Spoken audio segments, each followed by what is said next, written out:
Assalamualaikum warahmatullahi wabarakatuh. Selamat datang di mata kuliah Fisika Terapan dengan saya Ibu Dini Andriani. Baik, kita mulai ya mata kuliahnya. Nah, ini adalah pertemuan pertama kita. Jadi sebelum ke materi, Ibu akan sedikit menjelaskan tentang silabus. Jadi apa saja pokok bahasan dan subpokok bahasan setiap pertemuan kita ke depannya. Nah, mulai dari pertemuan pertama, kita akan membahas tentang besaran dan satuan dengan subpokok bahasan, menjelaskan satuan pokok, kemudian satuan turunan, dan konversi satuan SI atau Standar Internasional ke BSF atau British Conversion version ya. Nah, kemudian untuk pertemuan kedua, kita akan belajar tentang statika zat cair dengan subpokok bahasan, menjelaskan kerapatan massa, kemudian kerapatan relatif, hukum Pascal, dan tekanan hidrostatika. Nah, di pertemuan ketiga, pokok bahasan yang akan kita pelajari adalah tentang statika zat cair lanjut. Jadi masih melanjutkan pokok bahasan di pertemuan kedua dengan subpokok bahasan yang berbeda, yaitu tentang hukum Archimedes, kemudian pengertian bedanya mengapung, melayang, dan tenggelam, serta cara kerja dongkrak hidrolik. Lanjut ke pertemuan keempat, pokok bahasan yang akan kita pelajari adalah bab vektor.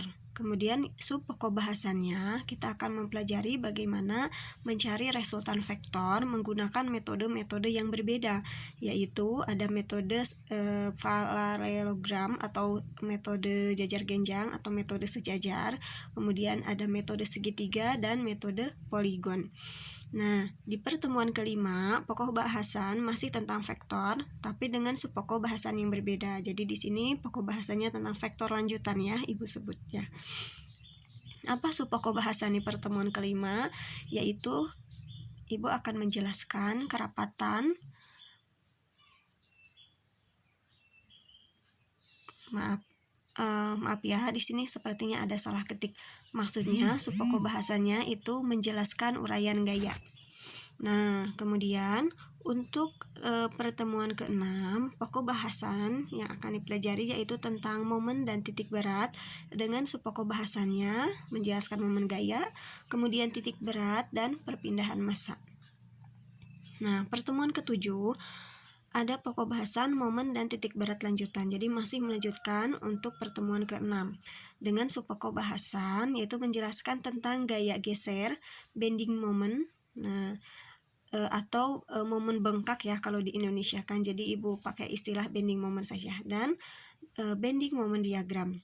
Kemudian di pertemuan 8 kita akan mengadakan UTS, baru dilanjut lagi untuk materi hidrostatika di pertemuan ke-9, dan yang akan kita pelajari di pokok bahasan hidrostatika yaitu tentang menjelaskan bagaimana cara kerja hidrometer, kemudian bagaimana prinsip drap kapal, kemudian hukum mengapung, dan load line.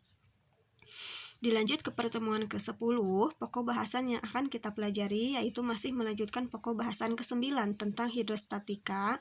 Jadi pokok bahasannya masih hidrostatika lanjut dengan subpokok bahasan yaitu tentang tekanan atmosfer, barometer, dan aneroid barometer. Kemudian di pertemuan ke-11 ada masih hidrostatika ya. Jadi hidrostatika ini ada 3 pertemuan dengan subpokok bahasan yang berbeda. Jadi memang bahasanya luas gitu ya. Nah, subpokok bahasannya untuk pertemuan ke-11 yaitu menjelaskan barograf, pusat tekanan hidrostatis, manometer, dan pompa biasa. Kemudian di pertemuan ke-12 kita akan mempelajari itu tentang gerak. Apa saja yang dipelajari di bab gerak yaitu ada kecepatan, ada percepatan, ada rumus umum gerak, kemudian ada grafik jarak waktu, dan grafik kecepatan waktu.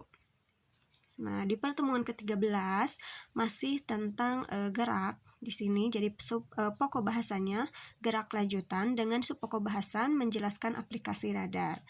Lanjut ke pertemuan ke-14 masih tentang gerak ya. Jadi sampai pertemuan 15 kita masih mempelajari tentang gerak dengan subpokok yang berbeda. Subpokok bahasan untuk pertemuan ke-14 kita akan mempelajari gaya, kemudian gravitasi, momentum, hukum Newton 3, dan hukum konservasi. Kemudian di pertemuan terakhir, pertemuan bahasan ke-15, yaitu kita akan mempelajari aplikasi tentang gerak itu sendiri. Nah, baru pertemuan ke-16 itu adalah ujian akhir semester. Jadi itulah materi-materi di fisika terapan yang akan kita pelajari selama 1 semester ini. Mudah-mudahan berjalan dengan lancar, sesuai dengan target, dan bisa ibu-ibu dan kalian bisa bekerja sama selama 1 semester ini ya. Nah, baik. Nah, di sini ada beberapa penilaian. Jadi, selain ada penilaian UTS dan UAS di mata kuliah fisika terapan yang diampu sama ibu, itu ada penilaian absensi dan keaktifan selama pembelajaran. Jadi selain tugas, jadi beda ya antara keaktifan dengan tugas. Kalau tugas itu terstruktur, jadi ada tugas 1, 2, sampai tugas setiap pertemuan itu berarti ada 14 tugas. Kemudian untuk keaktifan, masuk keaktifan di sini, jadi untuk perkuliahan di Kuluap atau kuliah melalui WhatsApp, jadi itu ada beberapa pertanyaan atau latihan yang harus dikerjakan, kemudian siapa yang bisa mengerjakan itu akan mendapatkan nilai keaktifan. Nah, kemudian media pembelajaran yang dipakai yaitu e-learning ya, yang disediakan oleh EMC. Kemudian ada WhatsApp group. Jadi kita selain ada e-learning juga punya grup WhatsApp untuk memudahkan komunikasi dan untuk pembelajaran selain pakai Zoom ya. Jadi ada saatnya Ibu akan menggunakan Zoom, cuman tidak setiap pertemuan. Jadi untuk selain pakai Zoom, Ibu juga pakai WhatsApp group atau WA. Nah, kemudian baik itu pendahuluannya ya. Jadi hanya penjelasan tentang silabus dan bagaimana penilaian. Kemudian Ibu lanjut saja langsung ke pokok bahasan pertemuan pertama, yaitu tentang besaran dan satuan. Silahkan disimak baik-baik ya. Nah, saat kita mempelajari besaran dan satuan, sebelum ke materi pokoknya, nah di sini Ibu awali dengan beberapa kasus untuk dianalisis. Coba perhatikan kasus pertama. Pertanyaannya, cepat mana sih lari kuda atau mobil Formula One? Nah, otomatis kita akan menjawab, ya cepat Formula One dong gitu ya, mobil Formula One. Nah, tapi apakah dengan hanya menjawab lebih cepat mobil atau lebih cepat lari kuda, kita tidak ada data yang dihasilkan? Apakah bisa menjawab pertanyaan yang kedua? Berapa kali lebih cepat mobil Formula One daripada kuda? Nah, kalau jawabannya hanya lebih cepat mobil Formula One daripada kuda, maka pertanyaan kedua itu tidak bisa dijawab. Jadi tidak bisa menjawab berapa kali lebih cepatnya ya. Sehingga yang harus dimiliki di sini adalah data kecepatan. Nah, data kecepatan yang diperoleh yaitu mobil Formula One memiliki kecepatan 250 km per jam, sedangkan kuda hanya 50 km per jam. Maka otomatis kita bisa menjawab pertanyaan yang kedua. Mobil 5 kali lebih cepat daripada kuda. Nah, itu baru kasus pertama ya. Kemudian untuk kasus kedua nih, ASEAN Games yang ke-16 di Guangzhou, lifter Cina Li Ping memecahkan rekor dunia angkat besi 103 kg dengan sebelumnya oleh Ri Song 102 kg. Kalau sebelumnya adalah kasus seberapa cepat, kalau kasus kedua adalah seberapa berat ya. Nah, kasus ketiga, coba analisis ya. Besaran fisika apa sih di sini yang harus dianalisis? Travis Pastrana unggul dalam lompat jauh yaitu 274 kaki, di mana sebelumnya hanya diperoleh 171 kaki. Nah, berarti apa nih besaran fisika apa di sini di kasus yang kedua? Kemudian kasus yang keempat, suhu terendah ditemukan oleh peneliti Helsinki University of Technology yaitu 100 pico Kelvin dengan sebelumnya masih 280 pico Kelvin. Nah, dari kasus 1 sampai 4 itu menganalisis beberapa besaran fisika yang berbeda. Nah, pertanyaannya, dari kasus 1 sampai 4 coba sebutkan besaran apa yang diukur. Nah, silakan dijawab ya.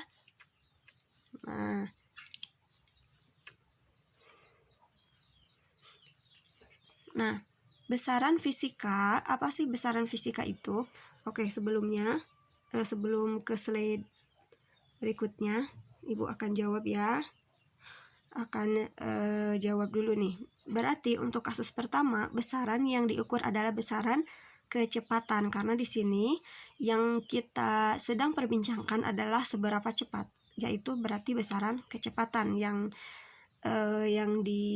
dianalisis. Nah, kemudian untuk kasus kedua itu adalah besaran apa? 103 kg, 102 kg. Kilogram di sini berarti menandakan besaran massa. Kemudian untuk kasus yang ketiga di sini untuk kasus lompat jauh, maka besaran yang diukur adalah besaran panjang. Nah, untuk kasus keempat, suhu otomatis ya di sini ada sudah tertera, yaitu besaran suhu. Jadi di dalam kehidupan sehari-hari itu muncul fenomena-fenomena yang fenomena fisik yang membutuhkan suatu besaran dalam menganalisisnya. Nah, baik, apa itu besaran? Nah, khususnya besaran fisika ya. Besaran fisika adalah sifat benda atau gejala alam yang dapat diukur. Nah, di sini harus digarisbawahi, yaitu dapat diukur ya. Soalnya gejala atau sifat benda atau gejala alam itu kan ada yang tidak bisa diukur. Contohnya apa? Ayo. Contohnya rasa itu kan tidak bisa diukur, berarti itu bukan besaran fisika. Jadi kalau misalnya besaran fisika itu harus gejalanya, itu gejala alamnya itu harus bisa diukur gitu. Nah, kemudian apa saja besaran fisika? Ada panjang, ada massa, ada lama waktu pertandingan bola, ada suhu udara, kecepatan mobil, terang cahaya, energi yang tersimpan dalam bensin, termasuk arus listrik yang mengalir dalam kabel, kemudian tegangan listrik, daya listrik, dan lain-lain. Nah, semua besaran ini otomatis bisa diukur, itulah besaran fisika. Dan lain-lain itu soalnya sangat banyak ya, ini hanya sebagian kecil. Nah, besaran itu terdiri dari besaran pokok dan besaran turunan. Nah, apa itu besaran pokok? Nah, besaran pokok itu menurut konferensi besaran pokok itu terdiri dari 7 besaran pokok ya. Yaitu ada besaran ini, coba tolong dihafalkan ya, karena selain yang 7 ini kan sangat banyak, jadi yang dihafalkan yang ini saja, besaran pokok. Jadi nanti kalau menentukan apakah ini besaran pokok atau besaran turunan, dilihat saja besaran pokok itu kan hanya 7, jadi selain besaran yang 7 ini berarti itu adalah besaran turunan. Nah, apa saja besaran pokok? Yaitu ada besaran panjang, penggunaannya untuk mengukur panjang benda. Kemudian ada massa untuk mengukur massa benda, ada besaran waktu untuk mengukur selang waktu dua peristiwa atau kejadian. Kemudian ada kuat arus listrik untuk mengukur arus listrik atau aliran muatan listrik dari satu tempat ke tempat lain. Ada juga suhu, ada juga intensitas cahaya, juga ada jumlah zat. Nah, jadi kalau kita bandingkan banyaknya besaran pokok dengan besaran turunan seperti lingkaran ini. Nah, besaran pokok yang 7 tadi itu hanya sebagian kecil dari besaran yang ada saat ini. Nah, selain 7 tadi kita sebut besaran turunan. Apa itu besaran turunan? Besaran turunan adalah besaran yang diturunkan dari besaran pokok. Misalnya apa? Misalnya di sini massa jenis. Massa jenis itu P sama dengan M per V. Atau massa jenis itu adalah densitas ya, atau rapat massa. Jadi di sini massa dibandingkan dengan volume. Nah, massa itu kan tadi besaran pokok ya. Kemudian volume, sebenarnya volume itu sendiri adalah besaran turunan karena volume itu diturunkan dari panjang kali lebar kali tinggi atau dari besaran panjang. Jadi massa jenis ini merupakan besaran turunan yang diturunkan dari besaran massa dan besaran panjang gitu. Kemudian gaya. Sini ya. gaya itu sendiri F sama dengan M kali A. Nah, gaya adalah besaran turunan. Kenapa besaran turunan? Karena diturunkan dari besaran-besaran pokok apa? Yaitu massa M dan A. A itu apa? Percepatan. Nah, percepatan itu sendiri merupakan besaran turunan. Sebetulnya kalau dirinci lagi, percepatan itu adalah perbandingan kecepatan terhadap waktu. Nah, kecepatan juga besaran turunan, kan tidak ada di 7 besaran pokok yang tadi ya. Apa itu? Apa itu kecepatan? Kecepatan adalah jarak tempuh dibagi dengan waktu. Nah, jarak tempuh itu besaran panjang kemudian dibandingkan dengan besaran waktu. Jadi di sini gaya itu merupakan besaran turunan yang diturunkan dari beberapa besaran turunan lagi gitu. Jadi di sini sebetulnya besaran pokoknya ada massa dan massa, panjang, dan waktu. Nah, kemudian contoh selanjutnya misalnya di sini daya listrik. Nah, daya listrik itu I kuadrat per R. I itu arus listrik, kemudian R itu hambatan. Sedangkan yang merupakan besaran pokoknya di sini adalah arus listrik ya tadi. Nah, itulah. Jadi sebetulnya masih sangat banyak besaran turunan yang lain. Intinya kalau besaran tersebut diturunkan dari besaran pokok itu adalah besaran turunan gitu. Next. Nah, pada kasus 1 itu bisa disebutkan bahwa mobil Formula One lebih cepat daripada kuda. Tapi dari mana kita mengetahuinya? Nah, begitupun dengan kasus 2, saat akan mengetahui seberapa berat lebih berat mana, atau bagaimana menyimpulkan Lipping itu memecahkan rekor dunia angkat berat. Nah, berarti harus ada apa nih? Jadi kan tidak mungkin kita tidak mungkin kita menyatakan bahwa si A itu lebih bisa mengangkat beban lebih berat dari yang lain kalau tidak ada apa? Nah, silahkan dijawab, ayo dipikirkan. Nah, pada kasus ketiga juga kita bisa menyimpulkan bahwa Travis Pastrana itu memecahkan rekor untuk lompat jauh. Nah, dari 1 sampai 3, satu lagi ya. Nah, sebenarnya 1 sampai 4 ya. Nah, kita bisa mengetahui bahwa mobil lebih cepat yang memiliki 250 km per jam lebih cepat daripada kuda yang memiliki kecepatan 50 km per jam. Data kita berbicara data itu bisa diperoleh kalau kita mengadakan pengukuran. Tanpa pengukuran kita tidak mungkin mendapatkan data yang diinginkan. Begitupun dengan angkat besi. Si A bisa memecahkan rekor atau bisa mengangkat lebih berat daripada si B. Nah, hal itu bisa kita peroleh dengan adanya pengukuran. Tanpa adanya pengukuran, tidak akan ada data yang diperoleh. Nah, begitupun dengan kasus 3 dan 4. Nah, pengukuran, apa itu pengukuran? Pengukuran yaitu membandingkan nilai yang tertera pada alat ukur dengan besaran fisik benda.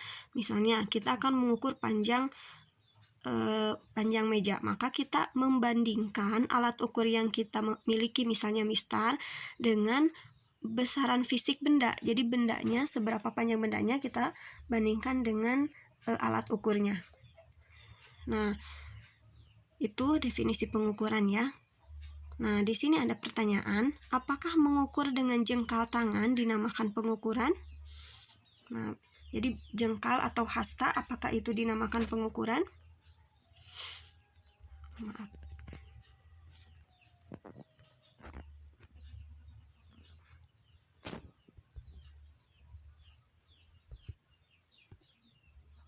Nah, nilai pengukuran berguna jika dalam satuan baku. Jadi satuannya harus satuan baku.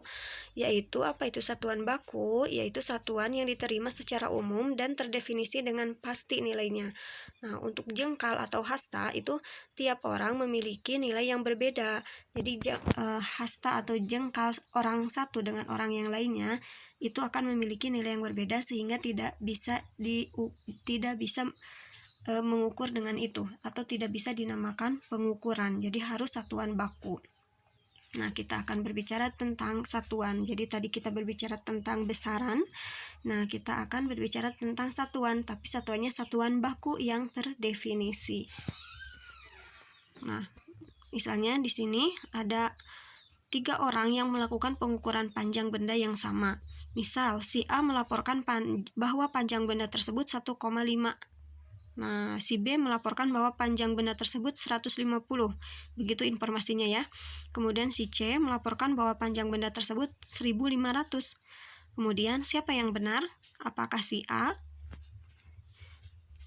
Apakah si A, si B, atau si C? Si A yang melaporkan panjangnya itu 1,5, B melaporkan panjang benda 150, si C melaporkan panjang benda 1.500. Jadi informasinya seperti tidak lengkap ya. Nah, jadi siapa yang benar kalau kasusnya seperti ini? Informasinya seperti ini. Jadi di sini harusnya terdapat informasi satuan. Nah, jadi itu kurang satuannya. Harus ada satuan. Jadi yang kita pelajari adalah tentang satuan.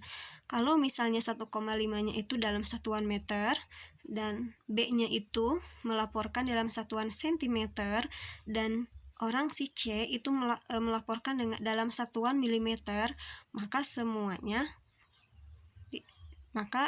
baik A, B, dan C itu adalah benar pengukurannya. Hanya satuannya yang berbeda. Nah, terdapat banyak satuan baku yang lain ya. Tadi kan hanya tentang panjang. Nah, satuan baku yang lainnya misalnya apa?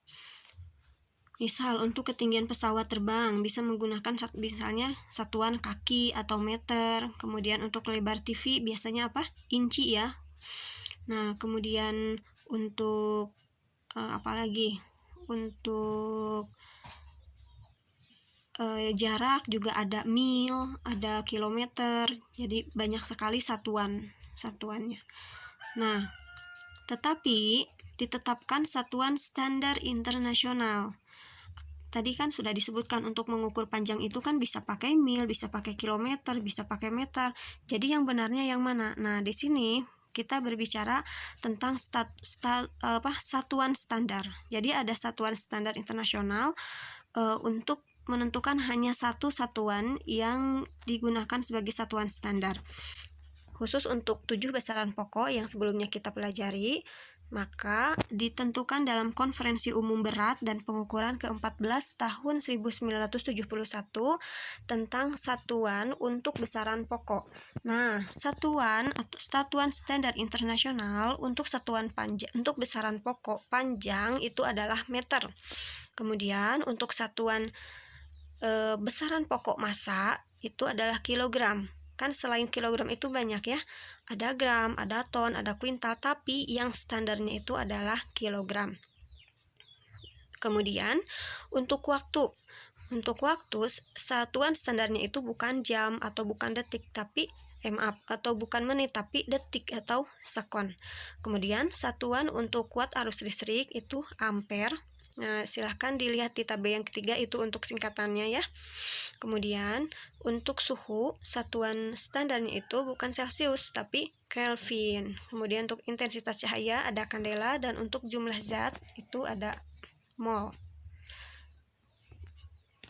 Nah, kemudian definisi satuan, jadi satuan 1 meter, 1 kilogram, atau 1 sekon itu tidak sembarangan.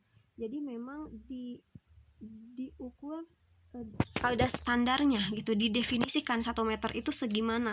1 sentimeter itu didefinisikan sebagai jarak tempuh cahaya dalam ruang hampa selama 1/299792458 sekon. Jadi 1 meter itu jarak yang ditempuh oleh cahaya dalam 1 per sekian detik, seperti itu melalui percobaan ya. Nah, kemudian kilogram itu massa silinder logam yang terbuat dari campuran logam platina dan iridium. Nah, logam ini sampai sekarang itu masih disimpan di museum ya.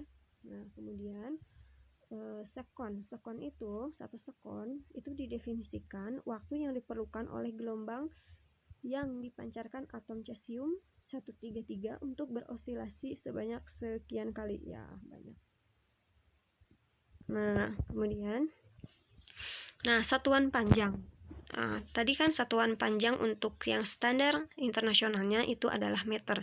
Tapi selain itu juga ada satuan panjang yang lain. Ada kilometer, hektometer, dekameter, meter, desimeter, ada sentimeter, dan milimeter. Nah, 1 kilometer itu berarti berapa? 1000 meter. 1 meter itu 100 cm. Nah, 1 kilometer itu 10 hektometer. Jadi silahkan dilihat di materi kelas berapa ya ini ya, di materi sekolah sebelumnya ya. Jadi untuk satuan panjang ini Ibu hanya sedikit mengulas saja. Kemudian ada satuan massa. Satuan massa itu untuk yang standarnya tadi kilogram. Nah, selain itu juga ada hektogram, dekagram, gram, desigram, sentigram, miligram, ada ton, kuintal, ons. Dengan 1 ton itu berapa kilogram? 1000. 1 kuintal 100 kilogram. Kemudian 1 ons 100 gram. Kemudian ada satuan waktu, ada jam, menit, detik. 1 jam itu 60 menit dan 1 jam itu atau 1 jam itu sama dengan 3600 detik. Nah, jam atom di satelit. Jam yang paling presisi itu ini ya, jam atom ya. Nah, jam atom itu digunakan di GPS, jadi di konstelasi satelit GPS untuk yang mengitari bumi pada ketinggian 20.200 km dari permukaan bumi. Jadi jam atom digunakan di satelit untuk memberikan di sini. Jadi si konstelasi GPS ini sudah ditanamkan jam atom ini untuk mengukur waktu lebih presisi. Nah, ini proses penerimaan sinyal satelit oleh GPS di bumi. Jadi saat kita menggunakan GPS di bumi, maka sinyal dari beberapa satelit kita peroleh minimal itu dari 3 satelit. Nah, jadi untuk misalnya GPS itu untuk menentukan posisi kita ya. Nah, untuk menentukan posisi kita pada waktu tertentu, maka si GPS itu memberikan informasi satelit itu memberikan informasi pada GPS di mana posisi kita sekarang. Nah, hal ini sangat diperlukan di dunia transportasi ya. Transportasi dan telekomunikasi. Misalnya di sini di transportasi kapal, kalau di darat mobil, kemudian untuk informasi untuk parabola, semuanya untuk data waktu dan tempat itu bisa dikirim oleh sinyal dari satelit, kemudian diterima oleh GPS di masing-masing alat transformasi tersebut. Nah, sehingga waktunya itu sangat presisi karena di satelit itu sendiri dia pakai apa? Pakai jam atom. Nah, tadi kita berbicara tentang satuan internasional ya. Nah, ini adalah satuan dari besaran turunan. Nah, kalau satuan dari besaran pokok sudah dijelaskan. Sekarang kita lanjut ke satuan turunan atau satuan besaran turunan dalam satuan standar internasional untuk satuan besaran turunan. Nah, besaran apa saja? Besaran turunan itu sangat banyak. Misalnya di sini ada besaran luas. Nah, besaran luas itu nama satuannya meter kuadrat. Nah, apa satuannya? Satuannya meter kuadrat. Jadi di sini nama ini simbolnya, di tabel ketiga simbolnya, di tabel kedua itu namanya. Nah, silahkan dipelajari ya, silahkan dibaca karena banyak. Nah, maaf sebentar. Nah, kalau di tabel ini kita lihat misalnya kecepatan itu satuannya meter per sekon ya. Ini kecepatan itu satuannya meter per sekon atau disingkat m/s. Atau misalnya kita lihat bilangan gelombang satuannya 1 per meter atau meter minus 1. Jadi nama satuan di sini meter, maka simbolnya sama. meter. Nama satuannya di sini sekon, 1 per sekon, maka simbolnya itu sekon min 1. Nah, tetapi ada kasus atau ada penghususan di mana nama satuannya itu dengan besarannya itu nama satuannya itu diambil dari penemu fenomenanya atau penemu besaran itu. Contohnya apa? Nah, contohnya besaran gaya.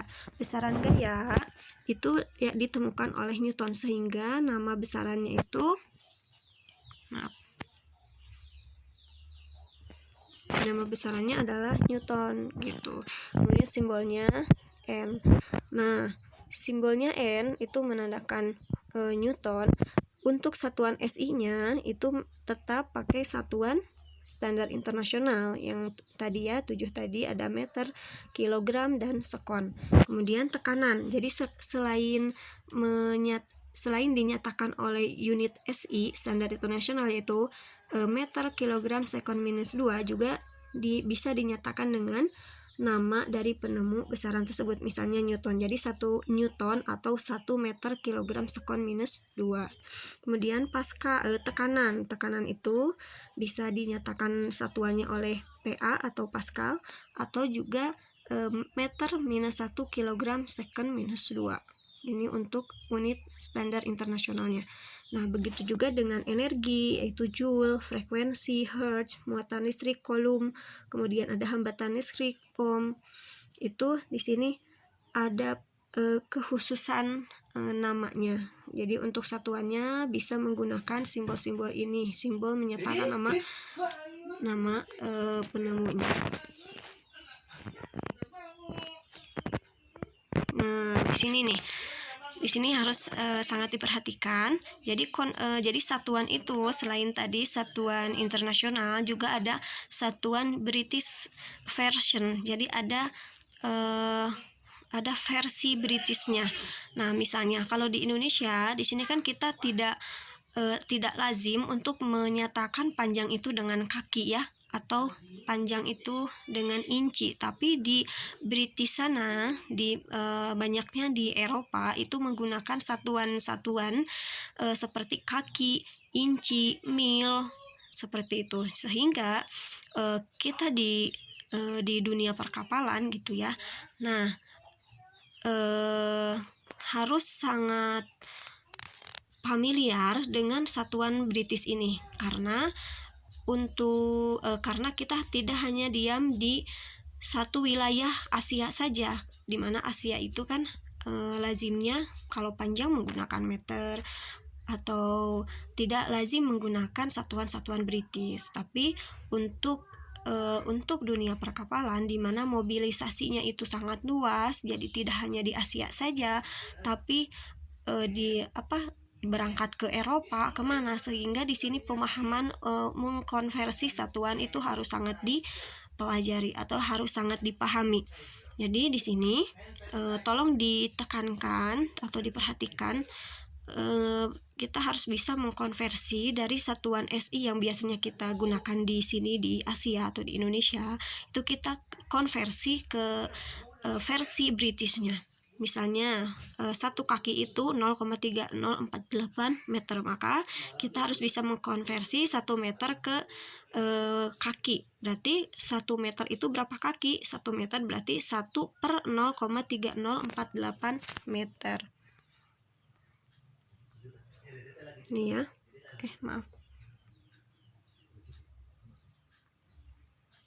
Nih, kaki. 1 kaki sama dengan feet itu kaki, 1 feet sama dengan 0,3048 meter, berarti 1 meter itu 1 per 0,3048 kaki. Jadi dibalik ya. Nah, begitupun dengan yang lainnya.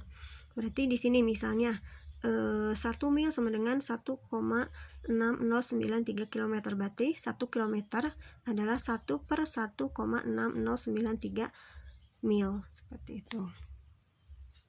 Nah, ini sumber bukunya. Kemudian kita lanjut ke contoh soal. Di sini ada beberapa contoh soal. Nah, contoh soal pertama, sebuah kapal memiliki kecepatan maksimum 20 knot. Berapakah kecepatan tersebut jika dinyatakan dalam satuan kilometer per jam dan meter per sekon? Kita ketahui sebelumnya bahwa 1 knot itu adalah 1,85 1 knot itu 1,852 km. Maaf ya, sebentar ini ada. Sebentar.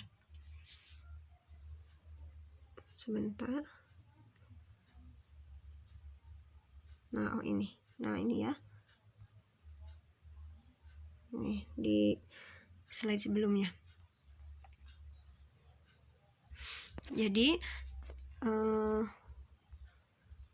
kita ketahui 1 knot sama dengan 1,852 km per jam, maka 1 km per jam itu sama dengan 1 per 1,852 knot. Sehingga berapa kilometer per jam? Berapa knotkah? 30 km per jam. Dengan mudah kita bisa menyatakan 30 km per jam, jadi sama dengan 30 kali 1 per 1,852 knot atau 16,2 knot. Nah, kemudian contoh kedua. Sebentar. Oh, tadi kebalik ya. Maaf sekali, tadi salah ya. Nah, maaf, ini untuk contoh soal pertama. Tadi kecampur sama contoh soal berikutnya.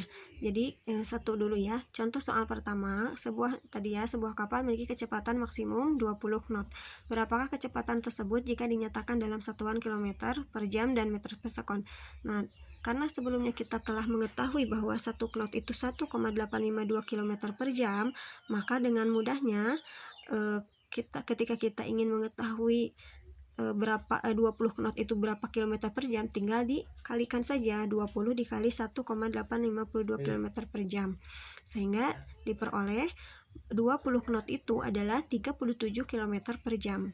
Nah, berapa meter per sekon? Nah, di sini masih satuannya kilometer per jam, sehingga kita konversi ke meter per sekon.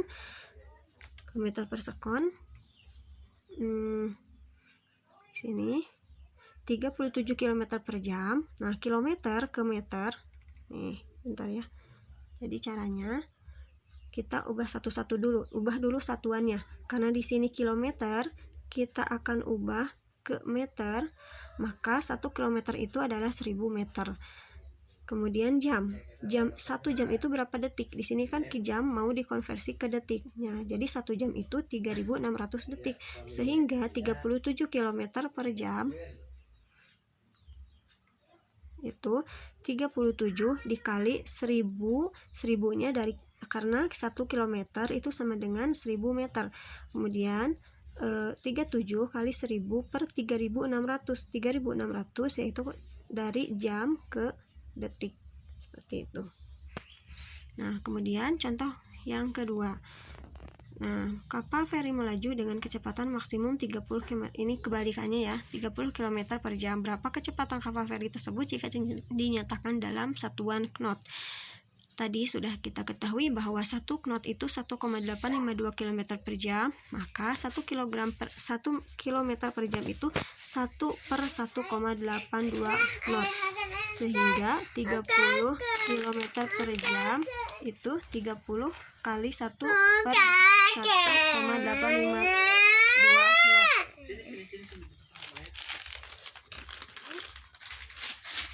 Sehingga diperoleh 16,2 knot. Nah, kemudian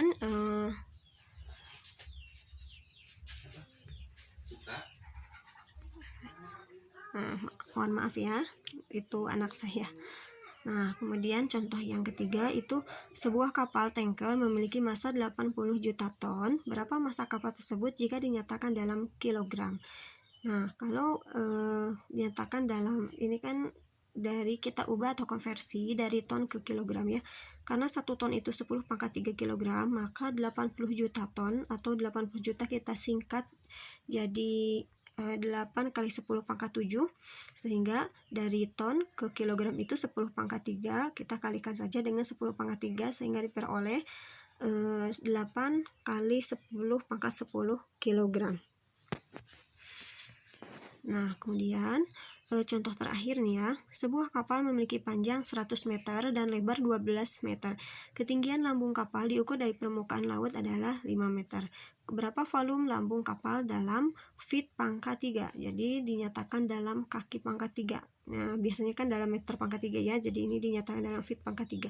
Maka untuk volume itu kan panjang kali lebar kali tinggi. Tapi di sini volumenya bukan volume kapal, tapi volume lambung kapalnya. Sehingga yang kita pakai adalah di sini tinggi lambung kapal saja.